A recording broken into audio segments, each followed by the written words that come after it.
Le pape François est quelqu'un qui a une grande charge humaine. Le rencontrer est véritablement une expérience spirituelle. C'est quelqu'un de grande paix, de grand calme. Je sens que c'est un homme résolu, qui ne vit pas les tensions extérieures. Je dirais qu'il est normal. Donc avoir une relation avec lui, même s'il est pape, est quelque chose qui est de l'ordre de la normalité. Je pense que cette attitude peut se comprendre dans ce que plusieurs fois il m'a dit, nous devons être normaux, c'est-à-dire prendre la vie comme elle est, non pas compter sur les distances. Et ça, c'est important. Aujourd'hui, l'autorité se mesure par la distance. Mais ça, c'est une fausse autorité. En revanche, le pape aime le contact direct, être ce qu'il est, et nous le voyons, il embrasse les personnes, les regarde en face. C'est le style de communication immédiat, direct.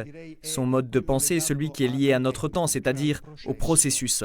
Il n'a pas d'idées abstraites, théoriques, et qu'il doit ensuite appliquer à la réalité.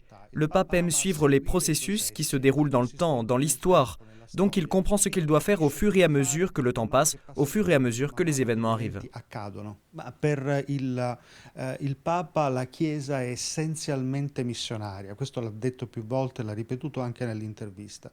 Pour le pape, l'Église est essentiellement missionnaire. C'est quelque chose qu'il a beaucoup répété, qu'il a redit également dans l'interview. Donc le rôle de l'Église est d'ouvrir les portes, non seulement pour y faire entrer les gens, mais aussi pour faire sortir de l'Église le Seigneur, l'Évangile disons, pour le faire entrer dans le monde. Le pontificat du pape François est un pontificat dramatique, entre guillemets. Il semble très calme, très serein. En réalité, le pape parle souvent d'une lutte entre le bien et le mal. Il a même souvent parlé du diable, non, qui porte atteinte à la vie de l'Église, à la vie des gens. Et cela nous montre que le pape est parfaitement conscient des dynamiques spirituelles qui adviennent dans l'histoire. C'est très important pour comprendre la signification de son pontificat. La croix du Christ n'est pas un instrument de pouvoir, n'est pas un instrument de triomphe, mais c'est le bois vers lequel s'approcher, le bois à embrasser, pour vaincre le pouvoir de la mort, le pouvoir du mal. Per vincere il potere che la morte ha, che il male ha.